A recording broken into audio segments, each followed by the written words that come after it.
Ladies and gentlemen, welcome back to Group Chat. We are back here to talk about many things. But first, I'm going to tell you a story, which goes off into a tangent about media, content, a lot of interesting information. And we're going to reveal the most important, maybe pivotal piece of content that made us the people we are. It was transformative. Transformative. You want to know how you could be a great investor? This is the piece of content that gets you there. You could change your life. You'll get a laugh. You'll actually laugh because it could be the funniest thing you've ever heard in your life. And then we talk about everything that's happening in politics. We're not going to beat a dead horse or beat Lindsey Graham, but it's still happening. We're also going to talk about, I forgot what else we're going to talk about. Some technology, a little Elon Musk, some flying cars. Flying cars of the future, and guess who's not doing it? Tesla. Cadillac. There's flying cars out here.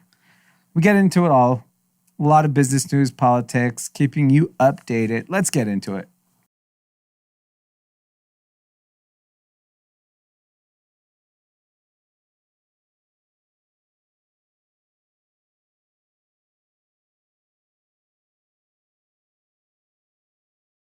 So I was rehashing a interesting, probably the most important piece of content of my, I don't know, late teens, early 20s. I don't remember when it came out. I was in high school when I saw it. Okay, so I was probably in college. Yeah. I was definitely in college. I went to the movie theater. It is The Kings of Comedy. Mm-hmm. Arguably, probably the best stand-up special ever. Yes, I would say that. I think it's the greatest 2 hours of content for comedy. Yes, and particularly, they were all great. Like, I've watched it maybe 1,000 times. Mm-hmm. Bernie Mac, R.I.P., his 20 minutes or whatever it was. Yeah, probably like 30, 40, yeah. Yeah, is the best piece of comedy ever. You know, when you sent that text earlier today, I ironically, 2 days ago, watched just the part of him talking about kids, the 2, 4, and 6-year-olds. So, I mean, the jokes would be completely inappropriate in today's environment. Yes. But he has a famous line in that skit, which I always used to say when I'm tired. And the line was, I'm 42 years old, my body weary. Yeah. And I just realized I'm 2 years away, less than 2 years away. You're a year and a half. Yeah, I'm a year and a half away from saying I'm 42 years old, my body weary. And I remember watching that in high school thinking 42 is ancient. Yeah, I remember watching that as well. I'm like, damn, Bernie Mac is 42 years old. Yeah. And here I am. I'm 42 years old. Not yet, but... Is your body weary? My body's definitely weary. Yeah. I mean, I feel like it's been weary for a while. But I definitely have these weird aches and pains. It could be I skipped dry January and went to wet January. I think you just don't stretch. No, I do stretch. Do you stretch a lot? A lot? I stretch for maybe a minute and a half.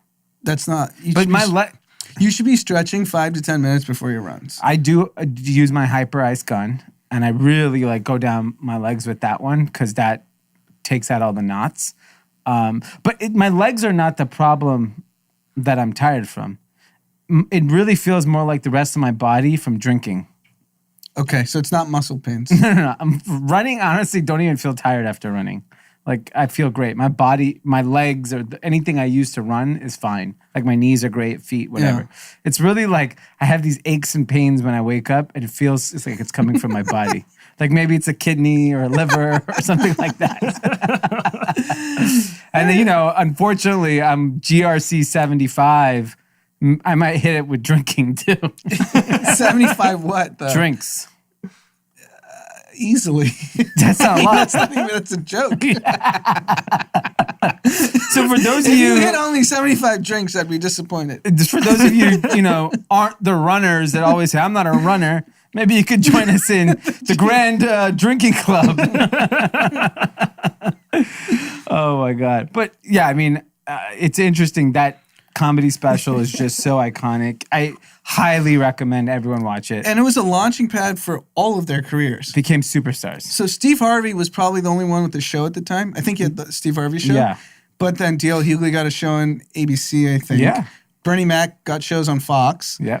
And Cedric the Entertainer has been in like movies, TV shows, Yeah, everything. he's still everywhere. Yeah. Oh my God, that Computer Bernie Mac technology. Yeah. To me, it's timeless. For the young listeners, Just go watch it. go watch it. Kings of Comedy.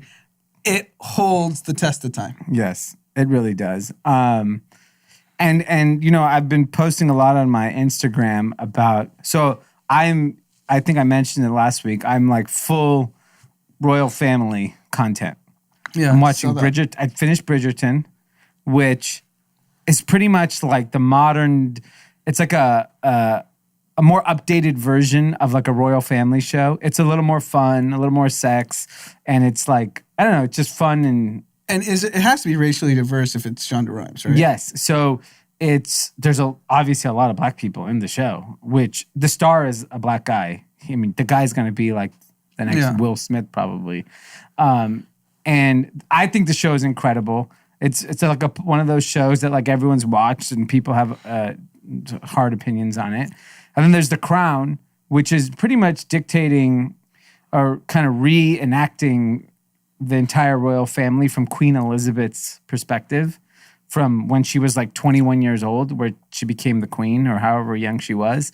And then I guess it goes to Princess Diana times. I'm only in season 2, but I see the infatuation with the royal family. I've always kind of had like a weird interest in it, but I mean, The Crown is so well done. Bridgerton is so well done. Obviously, Bridgerton is just a town, Bridgerton, and the queen of the town is not the Queen of England. But it just shows that, like, I don't know, there's such a huge appetite for it. But don't you, I actually was thinking about this. So Netflix is similar to a Facebook, YouTube, where there's an algorithm. Yeah. And they are pressing the thumb on the scale on which shows are going to be the most watched. And Shonda Rhimes, would she sign like 100 million plus or whatever the number is? But I would take it even one step further. Continue what you're going to say. So what I was getting at was, to their investors and shareholders, you have to prove that the model works. That like, hey, I'm going to go give Shonda Rhimes 100 million. I don't know what the number is, but it's something astronomical. Yeah. And I think Kevin Hart, I'm hearing, got 250 to 300 million for that deal with Netflix. Where he's just putting out content. I don't know what the requirement is. Yeah.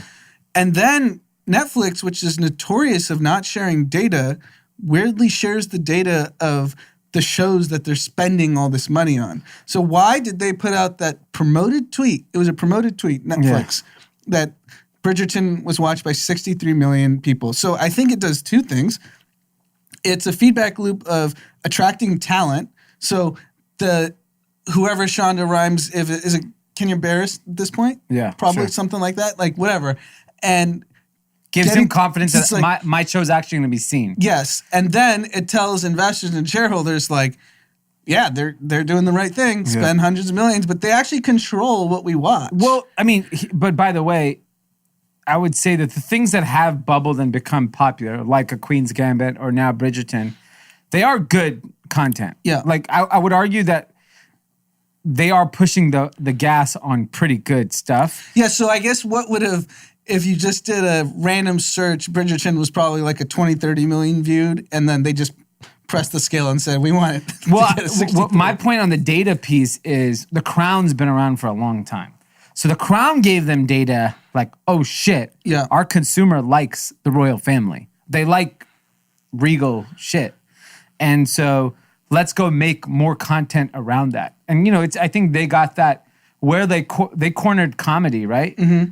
They're pretty much the only place where you can get comedy stand-up now, right? Like who? Comedy, teen rom-coms. Yeah. I mean, CW will still hit you with the All-American and, you know, things like that. But take stand-up comedy. Is it happening on HBO or any of these other places anymore?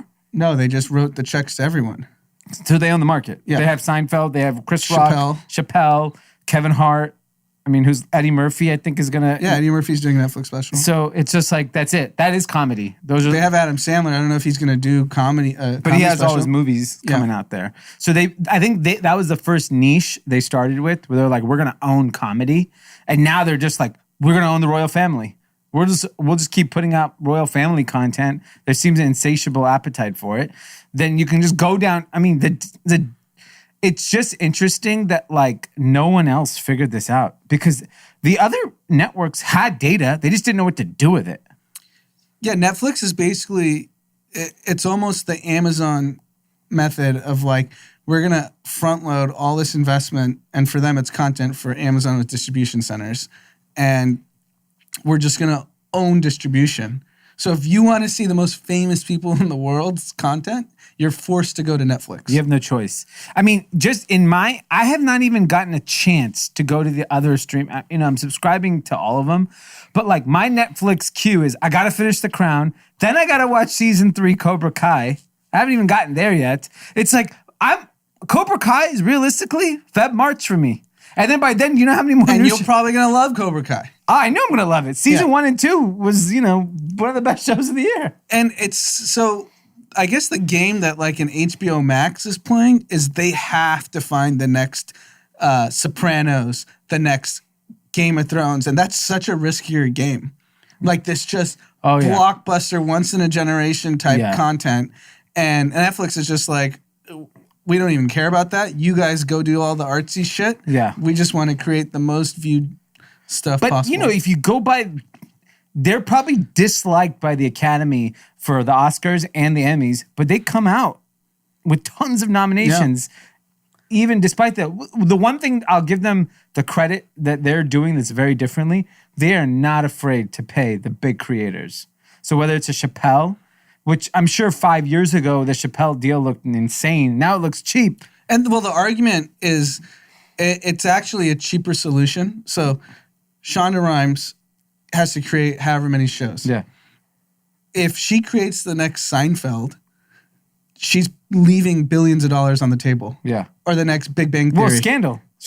What she did. No, but I'm saying the royalty royalty model on network television and then putting it on TBS or selling it to all these other places. Netflix just overpays up front to save on the back end. It's similar to the software business. Yeah. Well, it is a software business where they're using it with talent. They're just paying these guys hundreds of millions of dollars that, like, Kevin Hart can't get $300 million from anyone. No. But if Kevin Hart puts out like one blockbuster movie, TV show, whatever it is, they win the trade. Yeah. And by the way, Netflix has done this probably 25 times. Yeah. Look how many bets they've placed. And I mean, I've heard Jason Bateman say in an interview that Netflix doesn't share any of the data on Ozark. Yeah. And he's like, I know it's big, but they just write me my check and I'm probably getting screwed. I mean, they're geniuses. Yeah. I mean, it's a great model. Such a great model. But you got to have balls. And you have to be able to raise cheap capital, which obviously in these markets you can. Yeah. And I read an interesting article, I think it was on maybe The Hustle or something like that, of how Roku, which is now a $50 billion business, started as a hardware business, was incubated inside of Netflix. And Reed Hastings was like, we can't do hardware because then I can't go to Steve Jobs and say, put Netflix on Apple TV. So he spun it out. They invested $7.5 million. They made a $1.7 million profit on it. Then Roku went on to raise money from other folks and then become this now effectively a competitor of Netflix. But it was birthed inside of Netflix. And it would have never become anything if it was Netflix owned, because then Apple and everyone else wouldn't have allowed Netflix on their hardware, on their own hardware. So strategically, it was the best decision for both, right? It's just shocking that Netflix just exited that business completely and it became this massive. But it also makes me think if you're an A-list talent, you're losing the trade. Yeah. By taking the $200 million, $250 million. But what's your option? Because here's the problem is, I'll tell you what you're not losing. What are the guaranteed odds? Money. What? It's guaranteed money. But here's the thing. Can you go on a traditional platform like an ABC? Can the next Seinfeld even happen without a streaming service? I don't think so. I don't think a network television show can go on and become the biggest phenomenon. What network show in the last 5 years besides Big Bang Theory? But can't you just create the content and sell it to Amazon, and then the next show sell it to Peacock, and then you create an actual bidding war if you're known as creating all this content, rather than what Netflix is effectively doing is just creating your own market. Yeah. Because you can create, if Bridgerton, let's assume the data wasn't like, let's say assume it's real. 120 million viewers about it when it's all said and done. Yeah. She got robbed. But she wouldn't have gotten that distribution. Where else can she get 100 million viewers? It didn't happen on ABC. I would have never watched Bridgerton if it was on ABC. No chance. I would have never watched one episode. Because you don't think ABC can put out that content. I don't even know what ABC is airing because I don't watch ABC, right? Yep. The only place ABC can get me is on ABC. So when I'm watching, the only time I know about like Omar's show is when I'm watching CBS football and I say, oh, unicorn. Yeah. And then that's how I know about it. Don't you think it's the same argument where we say, why does Drake need a record label? Everyone's going to listen to his music anyways. So that's different. I think with TV, the Netflix of just the ease of just like, I'm a big channel surfer. I don't channel surf anymore. Who channel surfs? I just go on Netflix and I just watch 25 trailers and I find me a show. But I kind of miss channel surfing, which young people will never get to experience. It's like finding that gold. Yeah. Like you're 20 minutes into your one of your favorite shows or movies, and you get to watch you have a 30-minute window. Like, oh great, I get to watch 30 minutes of Few Good Men. That's a good fix. Yeah. Move on. But we live in an on-demand society. It's just like, I get that. I enjoyed those things too. Yeah. Like watching Fast and Furious 3 for like... Yeah, you don't want to watch it for 2 hours. And when you're not going to do Netflix or wherever is fast forward to an hour in and be like, I just want to watch those 30 minutes. No one's doing that. It's fascinating. I mean, I think what Netflix is doing on that side is just... I mean, I think it's great for the creator too because it's guaranteed money and guaranteed distribution. Yeah. Because there's a lot of great pieces of content that I'll discover that was on one of these channels 5 years ago and like Yellowstone. That's a great, incredible piece of content that's on whatever network it's on. Nobody knows. And it's only because our friend Sid told me to watch it. But everyone talks about Yellowstone. I don't know I don't even know where it's on. But it took years for people to talk about it. Why? Netflix. Bridgerton came out on Christmas Day and in 2 weeks was a phenomenon. Wasn't Cobra Kai the same thing until it got on Netflix? No one had... It was on YouTube Red or something. And then when on Netflix exploded. Yeah. Interesting. It is interesting. Well, on to less less interesting news. So the virus is spreading. And finally, California has slight wake-up call. The first big announcement is they are quickly making Dodger Stadium and Disneyland massive vaccination centers. And the Padres Stadium and I think the 49ers Stadium, so all over California. Yeah, and now I just heard, I think is it City Stadium in New York City? Probably. Yeah. That's going to be... MetLife, but that's technically New Jersey. No, the city is New York. Where the Mets are. Play. Oh, yeah. City Field. Yeah. So that's going to be a vaccination center. So now they're finally mobilizing all these big areas to help with vaccinations. The big problem, the reason why they're doing that is we have so many unused vaccines in this country. It's insane. And we are now, CDC finally came out and said, we have to expand the guidelines of who gets it. It said everyone's 65 and older, just start poking people.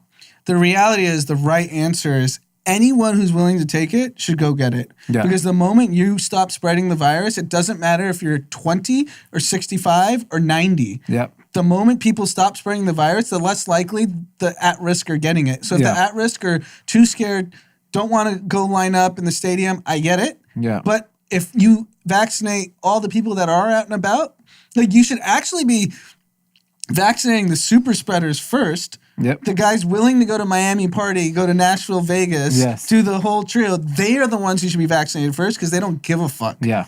And they don't care. Like everyone in Tuscaloosa should be vaccinated. Did you see that? Yes. So after the national title game, Alabama, Ohio State, Alabama beat the living crap out of them. Yeah. Tuscaloosa looked like Mardi Times Gras. Square, New Year's, Yeah. Mardi Gras. It was absolutely insane. They sure should they've be all stabbing all of them. Yeah, just be like, here you go. Everyone who's an Alabama fan gets a vaccine. Yeah, because the way we're doing it is so stupid. Yeah. Because we're wasting vaccines. And then, of course, California is the 42nd of the 50 states in per capita or per person vaccination rate. How is that possible? California is the 7th biggest economy in the world, and we're not vaccinating anyone. Because unfortunately, the leadership here is just continuing to fail on every level. They need to stop thinking. Just doing. This is why, like, when something like this happens in the universe and we're out of control of, like, a lot of these things are just controllable issues in the world. We need to go to the private sector and find people and give them, like, we both listened to that podcast, All In. That David Friedberg's plan to vaccinate people is so fucking brilliant. If he ran the vaccination program for the country, we'd be done in 60 days. Yeah. Why not? Why not let him do it? This guy who's a genius bazillionaire is like, I'll do it. I will do it. I think he's willing to do it. He said, I'll do it. So why isn't some of them Joe Biden's administration? There must be someone on Joe Biden's team that listens to podcasts. Yes. One person. And All In now is the #1 tech podcast. There's someone in Joe Biden's atmosphere that listens to that podcast. Yes. And go, get that guy, make him the head of the task force, give him all. He doesn't even want money. No. He's just willing to do it. Yes. That's what I'm saying. I think if you go across people, that is patriotism. He would just do it. Yes.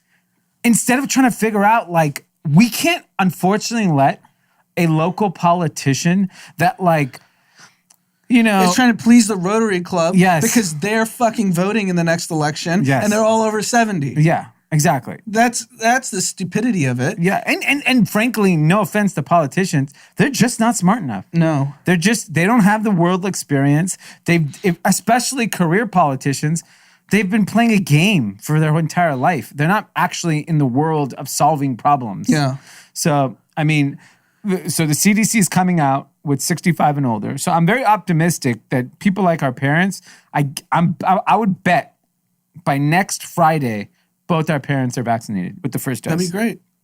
I need it desperately. Yeah. We don't have a nanny right now.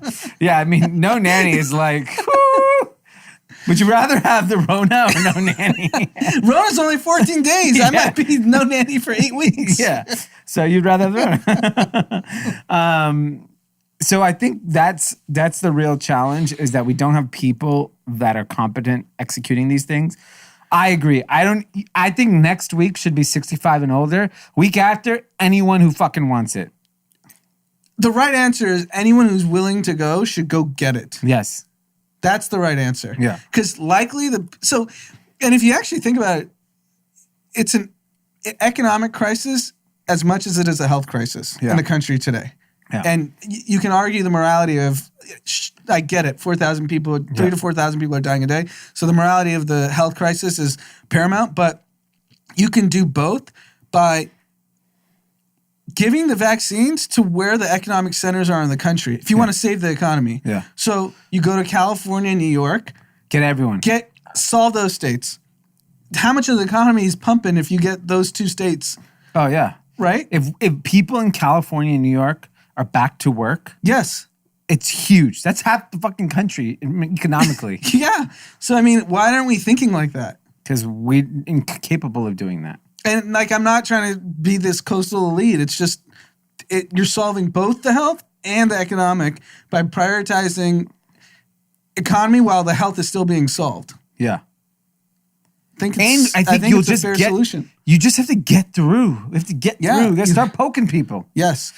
And in these open air states, like they're not as densely populated, so it's less likely to spread. Yeah, I mean, if you live in Texas and you live in the suburb of Dallas, you may not see people. Yes. It's so easy. You probably live on a nice house and you have land, and it's not like living in West Hollywood. When I went to Erewhon last weekend, it was the most crowded place I have been to all year. Since the pandemic broke out. And I went out to eat, I think, once or twice for dinner, and I think 2 lunches. I walked into Erewhon, which is, for those that don't know, is a high-end LA grocery store, which is the scene of all scenes. I literally was holding Dominic dear life tight because I could not believe how many people were inside. They don't have a counter, and like the counter is anyone who the fuck wants to come in. I mean, around the juice bar there was 12 people. Just at the juice bar, in line, there's so many employees. Yeah, Erewhon should be a vaccine hub. Anyone who shops at Erewhon should get a free vaccine. Yes, it's so stupid. We just need people vaccinated. It doesn't matter what their age is. By the way, the elderly people aren't even doing anything anyways. Exactly. It's so frustrating. Well, there's a big new rule coming down. The United States government just came up with. We are now going to test people before they hop on a flight to come to the United States. 10 months into the pandemic. We're a dummy nation. Dummies. Like, why are you starting in January right before the vaccines? Why didn't you start this in the summer? It was so easy. Require a negative PCR test. Yeah. The airlines were already getting crumbled, so don't give me the bullshit that, we're trying to save the airline industry. Yeah. Like, other countries have been doing this since, the Asian countries have been doing this since March. Yeah. When I saw that headline, I thought it was like a, it's like a dated one, and I was going to look it up, and it said June. But no, it was January. I could not. It was today. Yeah. It's literally today. I mean, here's the... And by the way, it doesn't even go into effect till January 26th. So we have 2 solid weeks. Just bring everyone's going to come in. Yeah. So if you're a foreigner and you want to come to America, come right now. Don't have a test. Come right in. Yes. We won't even test you. Exactly. Doesn't matter. Insane. Just complete insanity. I think the biggest shock is going to be on this vaccine. Obviously, there's a lot of people that are skeptical about it. The LAUSD is looking to make it required to return to school to be vaccinated. This is going to be very interesting because LAUSD is very diverse. Yep. It has a big portion of population, low income. I would say majority of LAUSD students are Hispanic. It's low income. It's people that might be skeptical of vaccines, specifically this vaccine. I don't think I know to go to school you have to have your vaccines. Like, is that LAUSD? Like, did we have to be vaccinated when I'm sure we did. I'm sure we did too. Yeah. So I think this will be interesting to see how it's enforced. So if, for example, if school goes back in March, they're not saying you have to be vaccinated by March, but I think for the next school year, you'll probably have to be vaccinated. Check this ethnic breakdown of the LAUSD. 73.4% Latino, 10% African American, 8.8% white, 3.9% Asian, 2.2% Filipino, 0.04% Pacific Islander. So are all white kids just going to private schools? Where are all white kids going? Private school. They have to be in private school. Every white kid? So basically 90% of white kids are in private school? What's the breakup of the city? What do you mean? The city of Los Angeles. What's the ethnic breakup? Let's see. Percent. But yeah, I mean, look, this vaccination mandatory thing is going to be really interesting to see how it all plays out because I really think a lot of people are going to make it. Here we go. Here. 48% white. Okay. 11% African American. 0.08% Native American. 10% Asian. Okay, and so 44% Hispanic. So either white kids in LA are not going to school or they're going to private school. Yes. That's staggering. That's insane. So like a middle class white family is like, no fucking way I'm sending my kids to public Yeah, school. they're mortgaging their house, refinancing, doing whatever. Just keep them away from the LAUSD. Get them into Chaminade, Crespi, wherever. No wonder there's so many like Cal Lutheran type schools. Yeah, I mean, there's a huge demand. So what that shows you is we don't have enough private schools. Yeah, you could still have 10% of white people that are like, why the fuck do I have to go to LAUSD? I mean, I would love to just start like a low-end shitty private school. Like, you know, we charge you money, but we're not going to give you some sort of exemplary education. It's crazy because we grew up in the LAUSD. That must have dramatically changed in the last 20 years. I don't remember it being like in a class, 3 kids are white. That's not possible. No. I'm sure. It was diverse for sure. Yeah, it was very diverse. But I also didn't, like, my middle school was predominantly Latino. And my middle school wasn't considered a good middle school. So it's not like, yeah. And we were a feeder to a bad high school. So, like, I know we just didn't go to, like, the posh areas of schools. Yeah. I don't know. It's interesting to see. I mean, I'd love to hear from any suburban white listeners. Is your kid just going to private school? Is that what's happening? Or are all these middle class white families going to the outskirts? Like they're going to Calabasas where public schools are actually good, you know, considered good. And that, I bet you if you looked at like... Or they're going to like Westlake because that's not LAUSD. Yeah. Or Calabasas or Las Virgenes School District. Yeah, like Thousand Oaks. Yeah. Thousand Oaks probably all white kids. Yeah. I'm sure some of them had some family members at the Capitol. But I mean, it's interesting on this mandatory vaccination, what it's going to do for travel. I think a lot of foreign countries are going to make it, like if I'm Israel and I'm vaccinating my entire population, why would you let anyone walk in without a vaccination? You can't. So because the economic trade-off of reduced tourism versus your country being shut down isn't even close. So they're going to do whatever they have to do to never experience a shutdown again.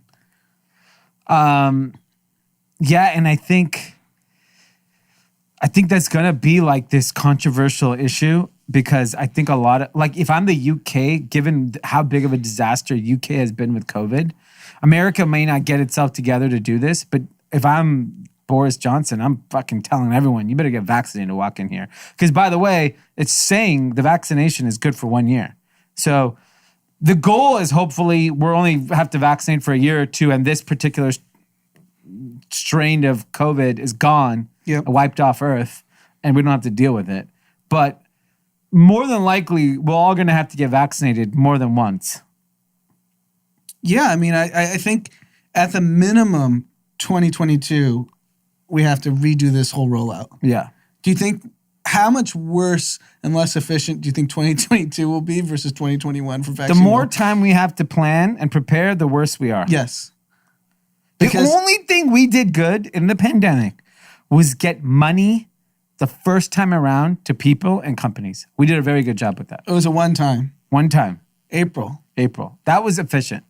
When the way they doled out money to people and companies, that was the only thing that we did fast. Yeah. I don't know. I think the mandatory vaccination, though, I think is going to be like a serious, serious challenge. Because, I mean, like, are you listening right now? Are you going to get it if they say your employers are allowed to make it mandatory? They should.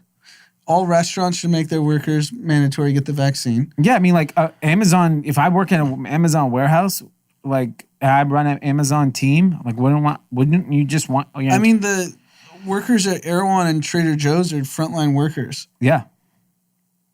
They're... Teachers. Yes. You have to make... LAUSD, if they're going to make the students get it, the teachers 100%.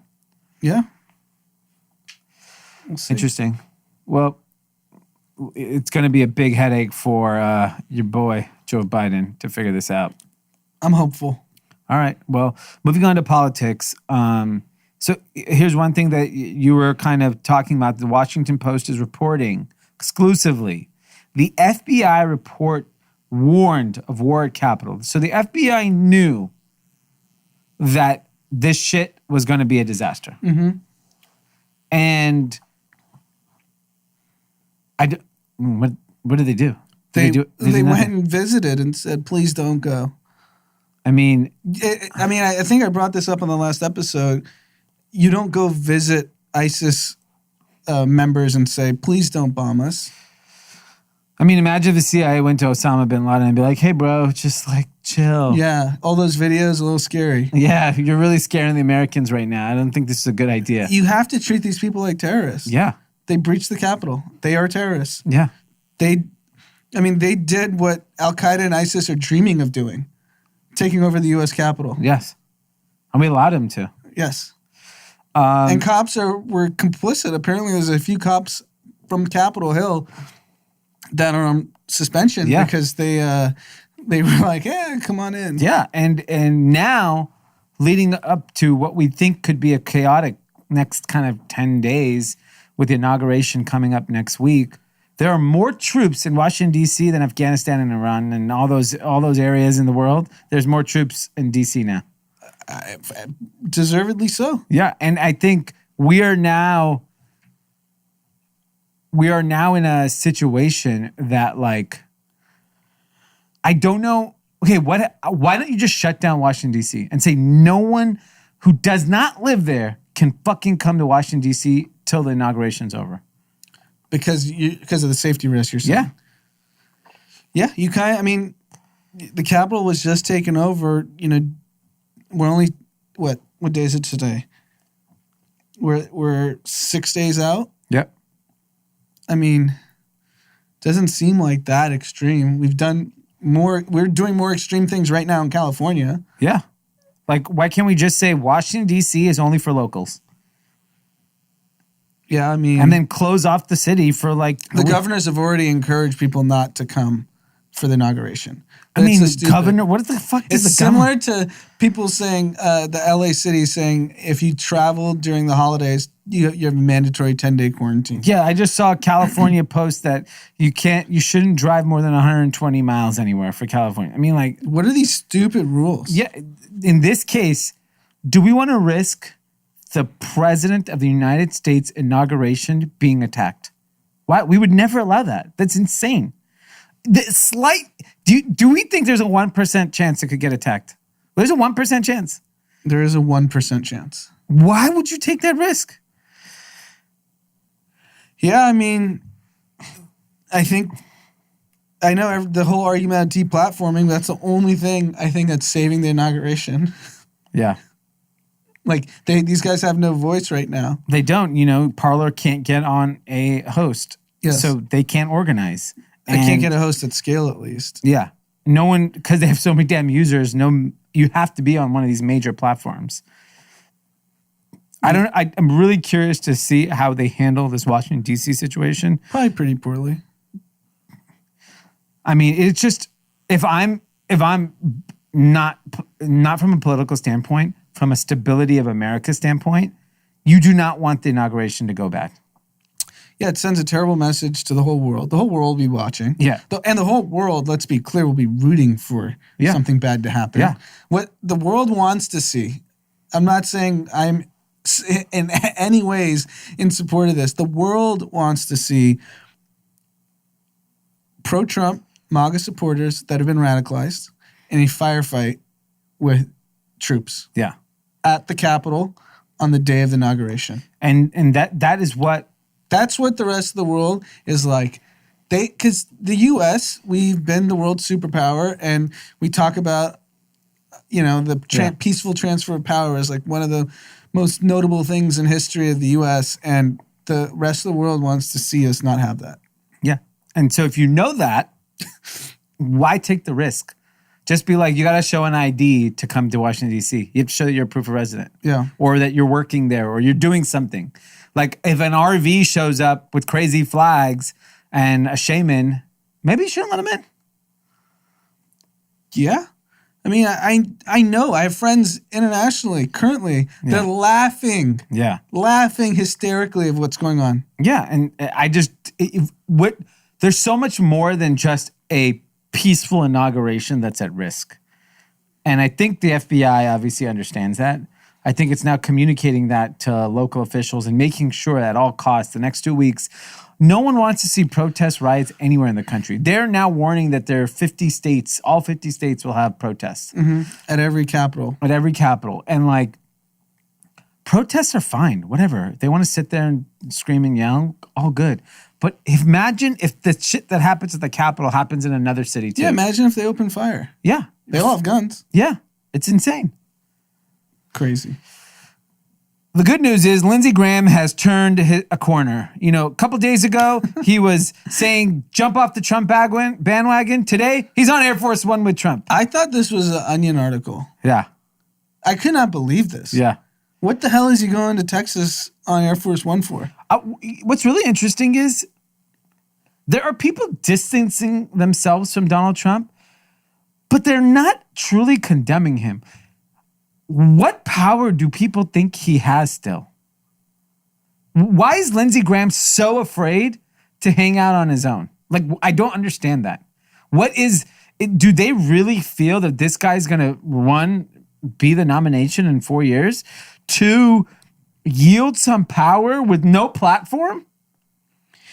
Yeah, I think the data is showing them that this MAGA Trump is so big that they can distance themselves to an extent, but they can't fully get away from it. Yeah.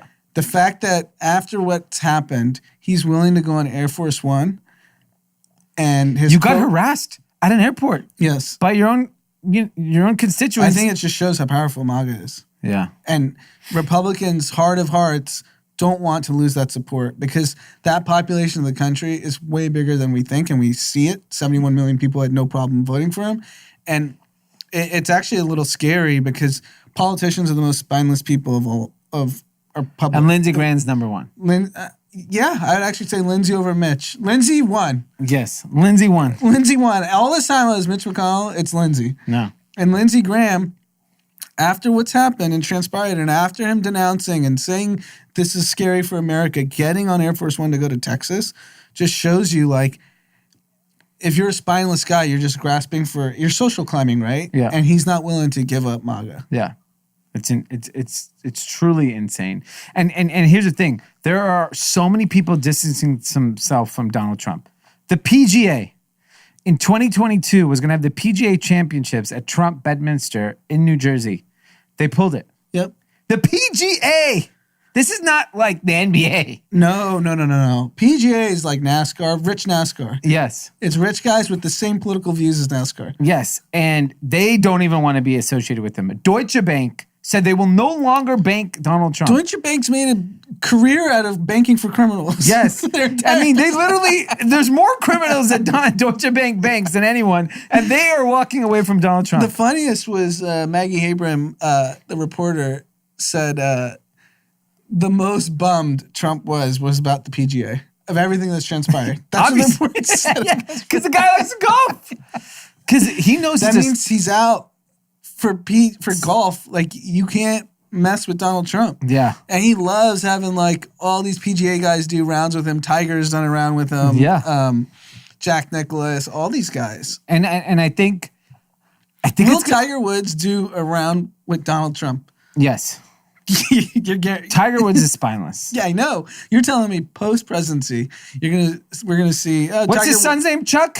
Charles? I don't know what his kid's name is. I forgot what his son's name is. But he's the new legend. Yeah. And Jack Nicklaus, all these guys, they're all going to Jack Nicholson, 100%. I'd say Nicholson, whatever. I don't watch golf.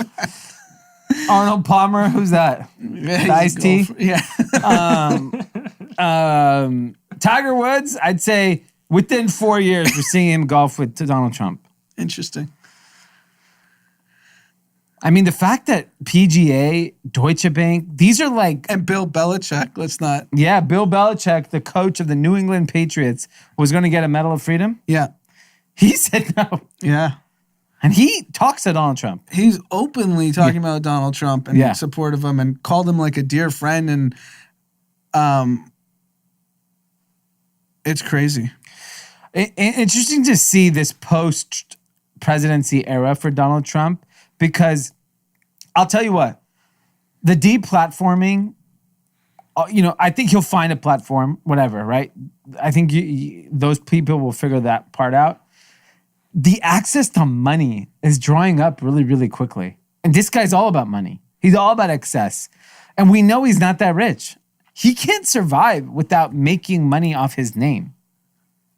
Yeah, I mean... If you don't have that Twitter handle, how do you monetize it? Banking on Jared. Man, Jared must be sweating. I would love to know what Jared says privately. What's going on at the dinner table with Jared and Ivanka? It can't be pleasant. Well, because if they had just lost and walked away without they'd be so rich. Jared Kushner would be a hero. He got his father-in-law got him through the White House. Yeah. Unscathed. And then he can go take credit for the vaccine. Yeah. He'd get a board seat on a pharma company. Easily. Because, for all intents and purposes, Jared Kushner publicly never did anything so heinous. He said some pretty terrible things. Yeah, but we don't care about words here. It's true. This guy's inciting violence and we're not going to do anything to him. So, yeah. I mean, I don't know. I think Jared Kushner is not happy with his... Is that divorce going to happen? Good question. I think these people just don't even have souls, that it's just good business to stay together. Yeah. So, I mean, Josh Kushner and Carly Kloss bought a house down the street from Jared and Ivanka in Miami. Yeah. Josh and Carly Kloss are self-described liberals. Yeah. How do you just reconcile, like, when you're going to be hanging out on a Saturday afternoon in Miami and you're taking the boat out at Star Island? Yeah. Like, I don't know. You're going to get paparazzi'd. Yeah. Like, how do you reconcile that? If you were a self-described liberal that marched in the Women's March the day after the inauguration, how do you just go back and hang with Jared and Ivanka? I don't know.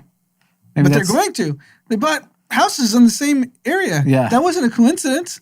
No. Jared called Josh like, hey. Well, you moving in the neighborhood? I'll come down too. Josh is really rich. Yeah. His VC firm's crushing it. They're all really rich. Yeah. So, so you have to be with the Kushner. I don't think Ivanka can leave the Kushners. Because Kushners are hot. Yeah, because Josh is crushing it. That's insane. I don't even understand how Josh and Jared Kushner talk to each other.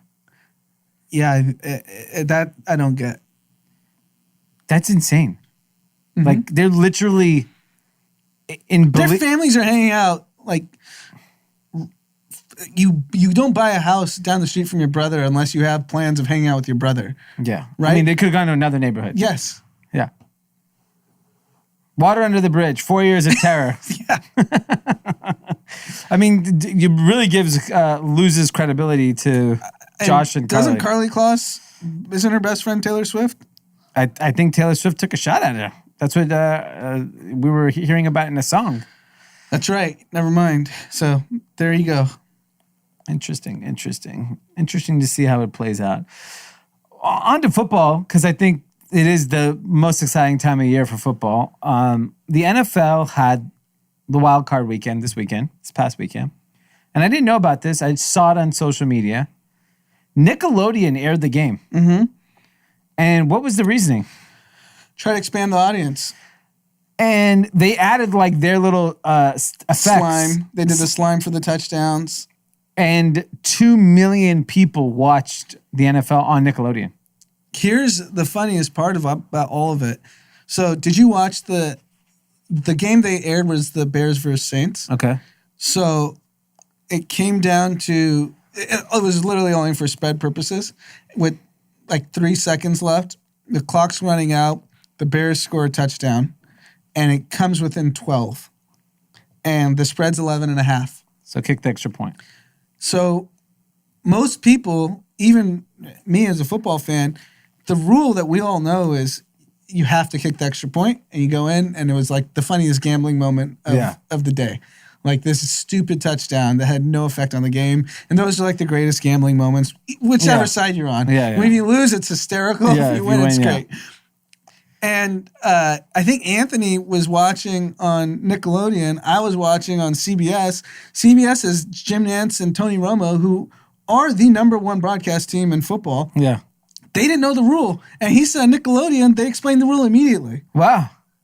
Nickelodeon's just got the data guy just breaking out the I rules. think that was the point of the broadcast. Apparently, I didn't watch it.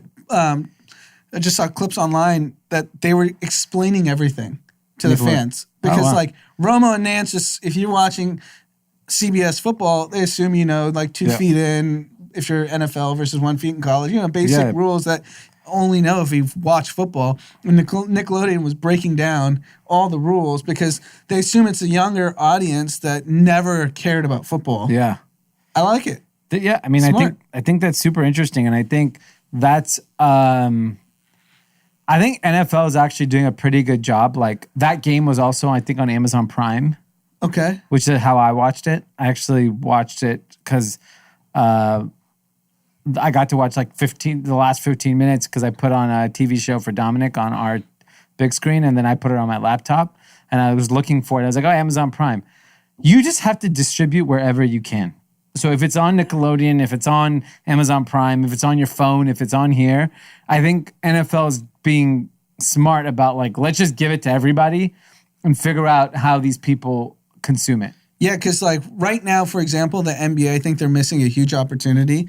LaMelo Ball is a superstar among the youth. Yeah. He's a TikTok star. Yeah. I don't know if he himself is, but you search LaMelo Ball on TikTok, it's everywhere. Yeah. He's so exciting. And the Hornets aren't a national team, so you have to have League Pass to watch the Hornets. Yeah. I want to watch LaMelo. I don't even have League Pass, so I'm missing out on all the games, just catching him on House of Highlights. He's like throwing length of the court passes, spinning the ball passes. Yeah. And like the NBA needs to figure out, distribute LaMelo Ball. Put all LaMelo's game on Nickelodeon. Genius. Why not? That's the audience that wants to watch. Yeah, they have to think outside the box. Yeah, and I think the NFL did the Nickelodeon thing is an example. I think Amazon Prime is an example. It's same with Zion. Yeah. Everyone wants to see Zion. Yeah. I don't care if the Pelicans suck, if they're good. Guy's a freak. Yeah. You want to see this guy play. And I remember a few years ago with the NFL, it was so hard to watch it on your phone. Mm-hmm. So hard to watch it on. There are all these stupid rules. Like you had to have a Verizon phone back in the day to watch it on your phone. Yeah. And then finally they just sold DirecTV, Sunday Ticket, this guy. Just sell off the rights to everyone and let people watch it how they want to watch it. Don't make rules. I mean, I'm telling you, in 2 years, Netflix is going to be like, we're just going to buy the rights to the NBA. Enough of this. Mm-hmm. All the games are on all day. We're going to schedule games 24 hours a day. And it's just on. 2 a.m., LaMelo Ball plays. And it is what it is. And then they'll create shows around LaMelo. Yeah. Like, I think LaMelo is the most marketable young guy that's not, like, considered a star. I think I don't even know another young guy. Giannis, Greek freak. I don't think he's marketable. Like Luka. He's English. No, he's... I'm saying his English is not good. Right. He's not American. I'm sorry. A foreign player is never going to take America. You need to basically... Zion and LaMelo. LaMelo grew up in the suburbs of California. He is a relatable figure. Mm-hmm. His dad coached him. Like, he's like a Steph Curry type figure. And he's been famous for 4 years now. Yes, and he's huge on social media. He's got swag. He's energetic. People want to see him fail. Like, he's got every box to check. Like, if he's this... Old white guys are dying for LaMelo to fail. Yes. Because it's just to prove LeVar that he's not a good dad. Exactly. And he's so blockbuster that like you just have to like change the dynamics of the league so that we get access to him. Yeah, I agree. All right, everyone. Has your sanitization improved? You're asking yourself, are you cleaner than you were before? Probably aren't. You probably aren't. Why'd you look at me? I'm looking at you, Tim. You look like you need the new Pure Light Home UVC device that utilizes the power of ultraviolet rays to safely sanitize your phone, keys, and wallet without the need for those harmful chemical wipes. Just drop your items into Pure Light Home, and again, in just 30 seconds, they are 99.99% germ-free. Wow.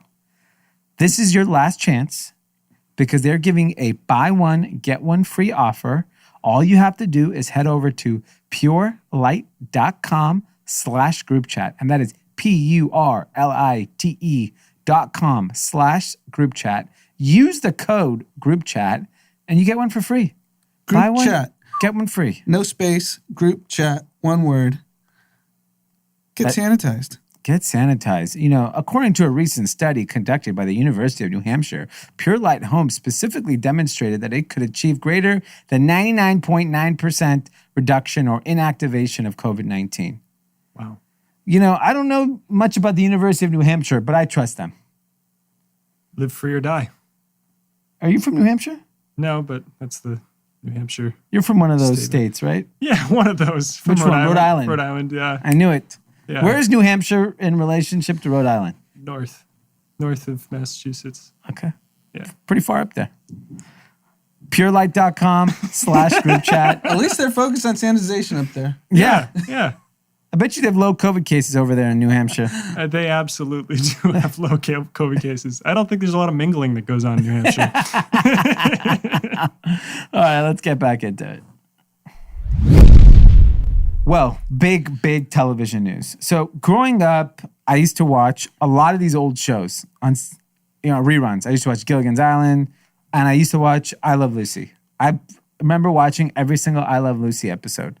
They are bringing it back. Interesting choice of who's playing who. Lucille Ball is being played by Nicole Kidman. Desi Arnaz is being played by Javier Bardem, which that I get. Makes sense. Lucille Ball is an interesting, it's obviously a very tough shoe to fill. She's probably one of the most famous actresses ever. Is it just because she's a ginger? They just picked Nicole Kidman? I don't know. I love Nicole Kidman. I knew. That's why I picked this. I knew you're a big Nicole Kidman guy. I'm tuning Lucille in. Ball was funny. Is Nicole Kidman funny? We'll find out. Like Lucille Ball is hysterical. And it's on Amazon? Yeah. Interesting. Who would you pick? I was trying to think of I don't know what part of their era they're picking them, but Javier Bardem and Lucille and Nicole Kidman, they're old. And I would have picked someone in their 30s, the male and I'd rather, what's the guy that was in Narcos, Diego Luna? Yeah. Is that him? Yeah. I'd pick him for Desi Arnaz, a younger. I want to see them when they were young and good looking. I don't want to see them when they're old. I know you like to just watch young, white, attractive couples on Yeah. TV. So I like to see young, good looking people. That's why I like Bridgerton. They got better looking people. That guy's really good looking. It's true. It's true. They both are. Yeah, They're beautiful. that's what I'm saying. That's why the show works. If that dude was ugly, that show would not have worked. There's an entire episode that's just sex, so Yes. it really wouldn't have worked. Yeah, exactly. No one would watch it. exactly. But an interesting choice. The internet's up in storm about it. But here's a tried and true formula for Hollywood that continues to work. Just dip into the past. It just works. You could just pick. There's so many of the most popular things right now are things from the past. Cobra Kai. It's from a movie we watched from 35 years ago, whatever it was.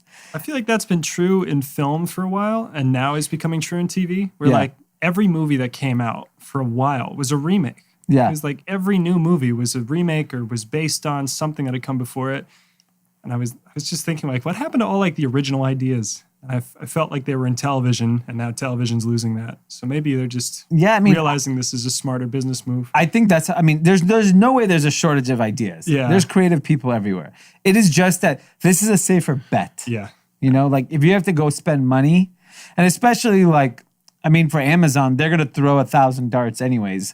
I'm sure this is some ridiculously high budget show. Right. Because this is I Love Lucy. Come on. But it's interesting because with movies, it made sense because you knew the boomers were going to go to the theaters. So you wanted to do something from their childhood or something.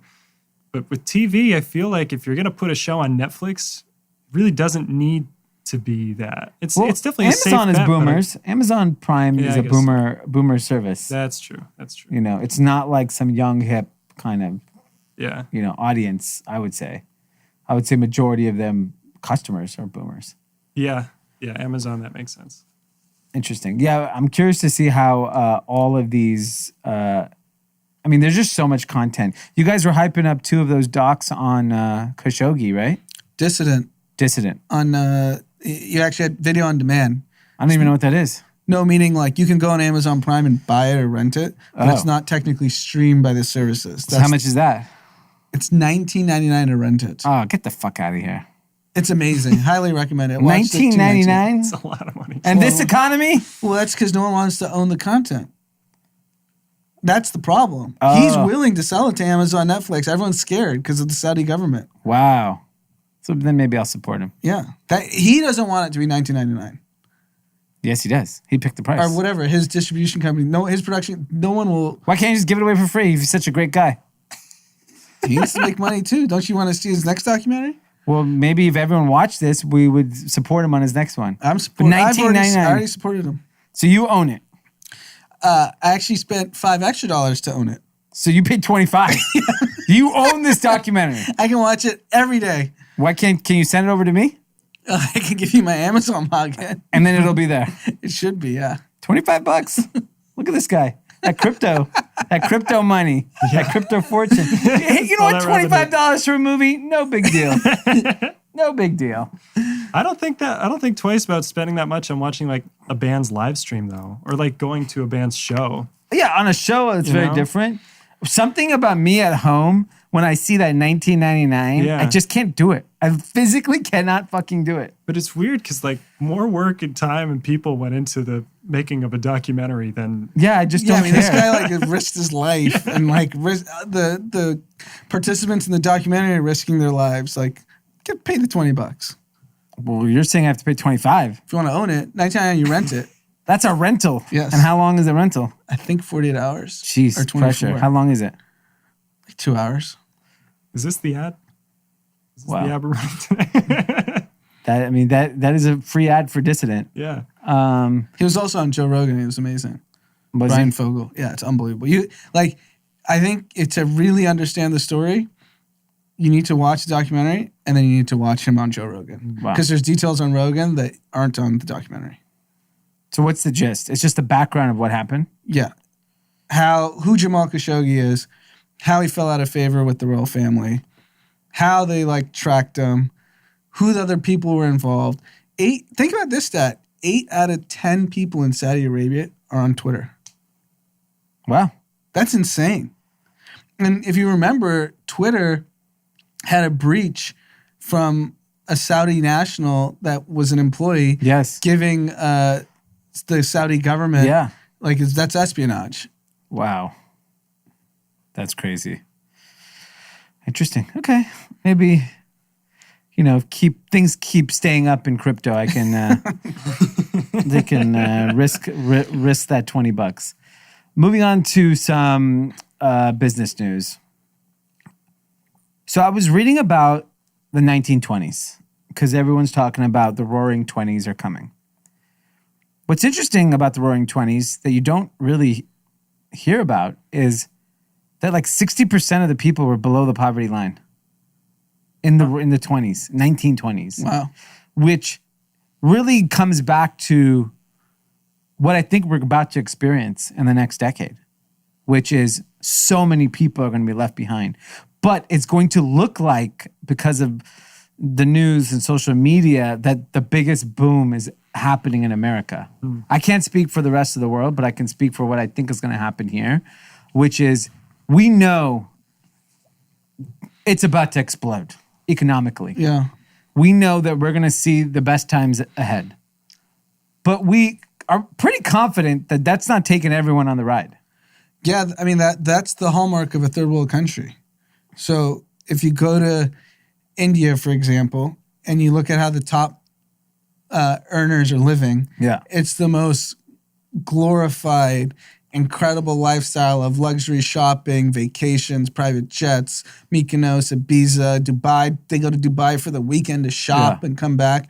And then you actually go visit and you're like, most of the country is not doing this, right? Most of the country is poor. Yeah. And that's effectively where we're trending in this next decade if we don't take care of people. I mean, in a economy where an hourly worker at a restaurant is not allowed to work by government sanction, and we didn't give them any money. No.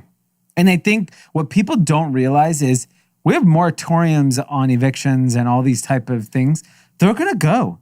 And everyone's going to come after everybody. Yeah, so right now in the city of Los Angeles, I think starting in May, it was you can't get evicted for 12 months if you don't pay your rent. So you could have gone 12 months, May to May, not pay rent. Okay. So let's assume you did that. And I know that's happening in apartment buildings. Yeah. That is not uncommon. And you're still on the hook for it. Yeah. So how in 12 months, if you weren't able to afford your rent, what world are we living in that we think the same person who couldn't afford $1,500 for rent is going to be able to double it up in the next 12 months? Yeah. How are you going to recoup all this stupidity. money? And that's why I think I'm really scared. And I'm not saying the landlords need to eat it. No. The government needs to give the money so they can pay the rent. Yeah.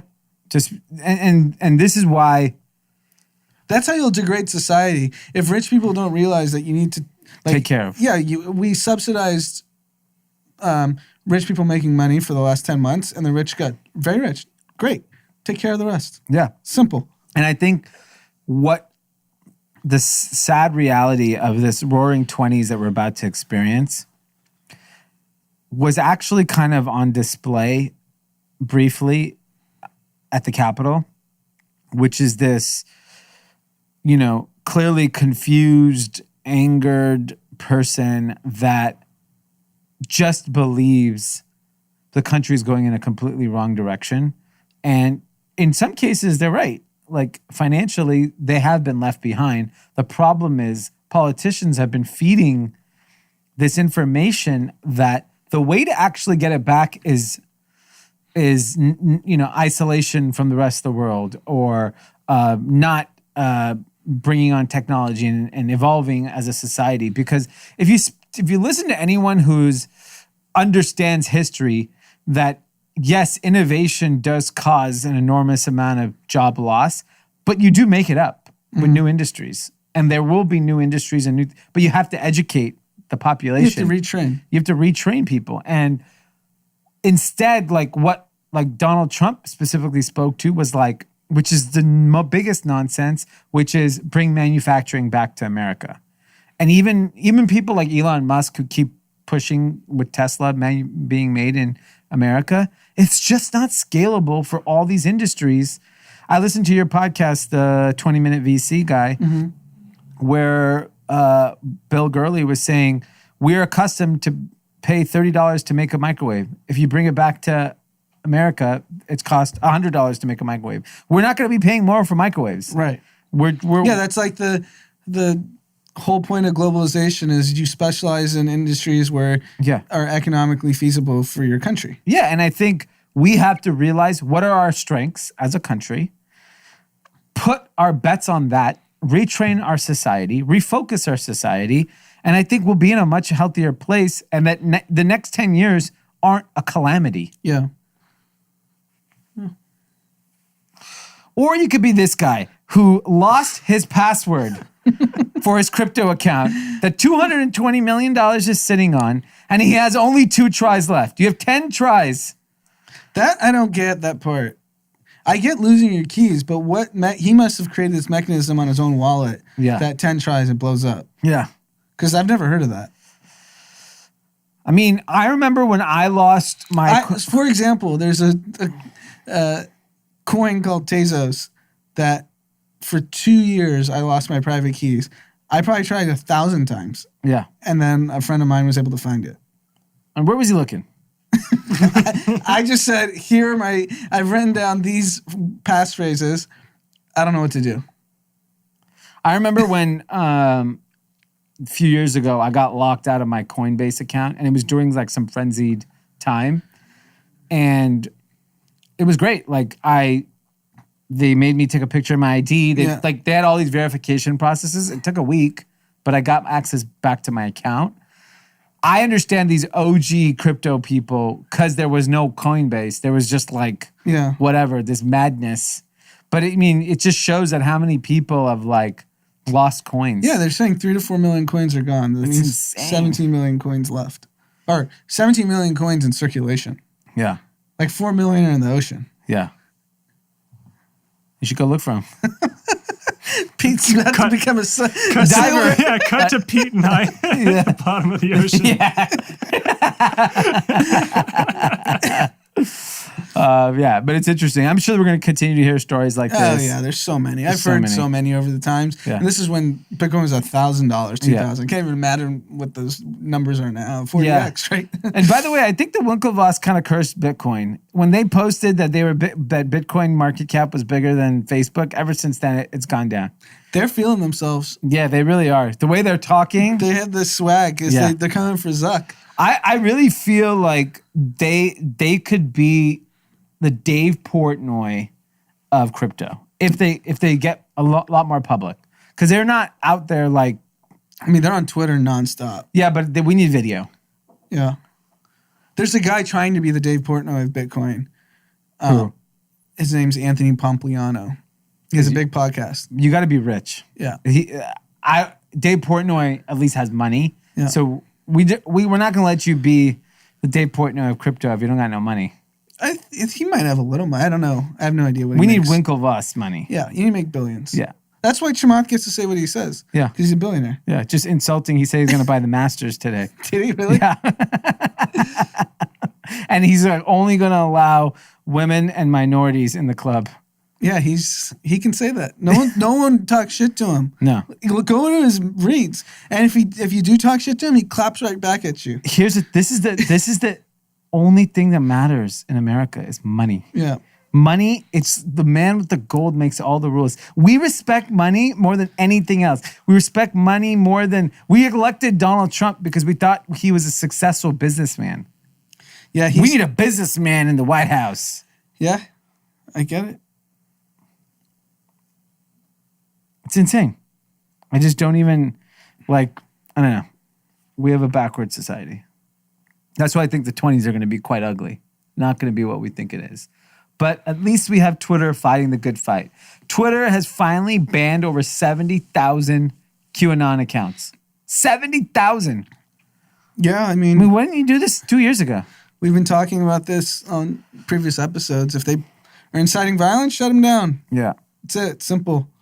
I saw an op-ed in the Wall Street Journal that the president did not incite violence. I mean, I don't even want to get into this. I've heard every argument against it. It's just not going to convince me. So here's my thing. Everyone keeps saying that we're cutting off the president. He can go on TV. Yeah, he can go hold a rally. He could go on TV. If the idea is he can't reach mass people, if he calls Fox News and says, I'd like to say something to your viewers, he's reaching tens of millions of people. But Fox News would never allow this shit that. Yeah, and if he started saying the things he was saying on Twitter, on Fox News, they would turn away from it. Exactly. So why are we I understand we need to hold big tech responsible, and I'm all for changing the laws. I'm all for evolving the situation. But the idea that we're killing his free speech is just bullshit. Yeah, I agree. It's complete bullshit. And I think anyone who keeps peddling that is full of shit. Yes. So let's move on. Let's move on to something that's really interesting. GM, this sleepy ass stock. I think people finally realize GM makes cars. Okay. And I think they realize they make electric cars. And I think people realize they've invested billions of dollars on making electric cars and potentially might be further along than many people think. Stock finally popped, record high. Yeah, just say some shit. No, but I think to the point that we believe electric cars are our future, I just don't believe it's winner take all and it's fucking Tesla. And by the way, GM dropped a futuristic flying Cadillac self-driving vehicle. I honestly think it has everything with the flying vehicle, the stock popping. Yeah. No one even cares about the electric cars. Okay. Where's Tesla's flying car? I'm sure. This is we don't know how big the flying car market. I think it's 10 trillion. There you go. GM is the most undervalued company in the world. There you go. Flying cars are the future. Everyone's flying. Everyone's flying. I don't want to be on the ground on a Tesla. Flying cars. People are funding a lot of flying car businesses in technology. I've seen a lot of big fundraisers in flying cars, and obviously it's going to be like, I mean, kind of disappointed. Where's Tesla in the flying car? But Elon's doing other things, like the tweet you're about to talk about. So he actually Signal is an app. Messaging app that's encrypted that, has always been, you talk to dodgy people on it who are trying to protect some information or whatever. Elon Musk tweets out, use Signal because of WhatsApp's most recent privacy changes. The stock surges. Signal stock, except Signal's not a publicly traded company. Yeah. How fucking stupid are people? Signal Advance. I don't even know what they do. They're a biodyne development company, biotechnology company, and people are stupid. So you're telling me millions of people blindly just Googled Signal and bought it? Yeah, because everyone's trying to get on the next, the new. Well, Elon's like public about my stocks, my stock's going up or whatever, and people go buy it, and he has an army. And this was probably a small market cap company that, ramping up probably wasn't that big of a deal, and people are stupid. It's just insane, like the frenzied of like the stock market and how people are reacting to it. And just, I finally started following this account on Twitter called TikTok Investors that Suraj, a friend of mine, sent it to me. And it's unbelievable what people are saying. This woman goes on there and saying, if you want to turn your 600 stimulus check into 12,000, you would have bought, this is how you do it. This is what she says. This is how you do it. And all she does is reference 3 stocks that went up 10x or 20x last year. And that's how you do it. Great. So you have to get in a flying car, go back in time, invest, and then come back here. That's how you do it. That's what she should have done. She's like, hopped in my Cadillac flying car and went back to the past. Yeah, I mean, those TikTok investor videos are very scary. That should be regulated at some point. I mean, people are losing millions of dollars. Like, how many people got creamed on Signal? Creamed. Because it would have cratered right away. What I don't understand is, like, Dave Portnoy is actively pumping Penn stock. Yeah. You don't see, like, the Revolve founders out there saying pumping their stock because it's not allowed. No, you're not. It's like violating securities law. Is he just like, I'm bigger than everybody? Fuck you, I'm going to do it? Or he hides behind the veil of comedy. I mean, Penn hit 100, right? Yeah. I saw him post the Wilt Chamberlain and put his face on it. 100 points. I mean, if they just changed the name of the company to Barstool, it would double. It would double. Yeah. Crazy. Fucking stupid. We live in such a stupid world. It's crazy how there's just no rules anymore on the money side of things. There's rules on, like, you got to wear a mask here. You can't open a restaurant. But you want to pump a stock, you can do whatever you want. I mean, all of TikTok and Twitter, they're breaking and SEC YouTube, rules. Talking stocks the way they do, they're not licensed advisors. They're not anything. Yeah. It's like one thing to talk about private companies but this is like people lose real money. Yeah. As long as stock market goes up, they're fine. It's when it goes down and then you hear the horror stories. Yeah, whenever the stock market does correct, it's going to be a bloodbath. Bloodbath. It'll be like like a lot of families are just going to get destroyed. Yeah. Because everyone is just throwing their money in everything. And there's now the problem, the biggest problem from financial perspective of the pandemic is people learned options. Yeah. And if you just traded call options on Tesla the entire pandemic, you've probably made a killing. Yeah. So you're gonna think get you're more a genius. Yes. And then I get a lot of DMs about people who listen to the show and want to learn more about investing. The only thing that I would say that you should really read into is Warren Buffett, because I think historically his strategy has still proven to be the best from an investing standpoint, which is just find companies that are fantastic, that have moats, and just be patient. Too many people are doing the Pete, in and out, in and out, in and out. I don't Not even realizing they're paying capital gains on you lose 50%. not capital, ordinary income tax rate. Yes. On every trade. Insane.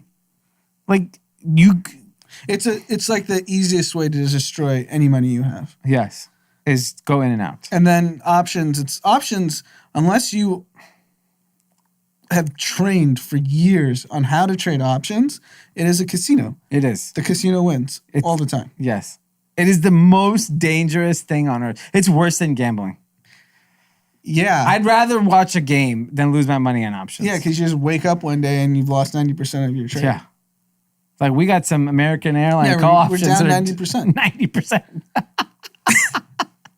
90%. Oh my God. Got any shout outs? Yeah, we got 2 shout outs. The first is we have a third, but you know what? Let's say it's 2. Let's say it's 3. I'm curious to see who fooled you this time. It's the same guy. Okay. It's the same guy. Why don't you kick off with his first? Okay. So this time he goes by the name Dr. Parik Patel. And he said, first off, shout out Tim for actually reading the ads. I assume he means this.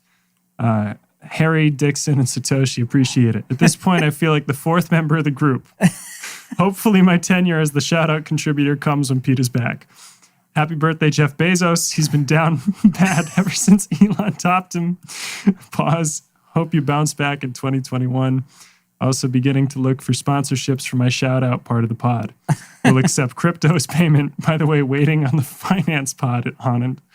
Thank you and have a good weekend. Okay, keep the shout outs coming. The next one is to Jose Morales out of Dallas, Texas. His birthday is January 13th, and his girlfriend wanted to give him a shout out. So happy birthday, bro, out in Dallas in those big wide spaces. Mm-hmm. Is Texas open?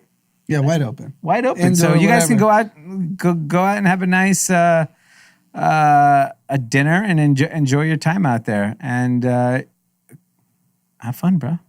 The next is a happy birthday to Dirk, 25th birthday, and it's coming from your best friend, Joey Chavez. He wanted to say he's very appreciative how much we push each other to become better human beings, whether it comes to fitness, running, finances, charitable work, family reunions, which is their business. I know I can always rely on you for everything. Azul on me, more life. I'm assuming that's Clase Azul tequila. Yeah, I would assume so as well. So he's going to buy him some Azul. Yes. Azul's great. Clase Azul is a fantastic tequila. And so happy birthday, Dirk. And enjoy yourself. I don't know where you guys are located, but maybe you're in Texas and you guys can go out and celebrate. Or maybe you're in Miami. Go to 11. You can go to 11 and or Gold Rush. That's right. Sorry, the new Gold one. Rush is the new place. But you know what? I want to shout out Wilson Adams, who hit me up. And turns out he did track with my brother and played in a band with my other brother. He's been listening to the pod for years. And he said, it's just kind of a small world. Wow. And he said, let me know if you need any on-the-ground perspective in Nashville. COVID is plentiful. Masks are optional. That's crazy. Someone you grew up with. Yeah. We grew up in the same hometown. Crazy. That's amazing.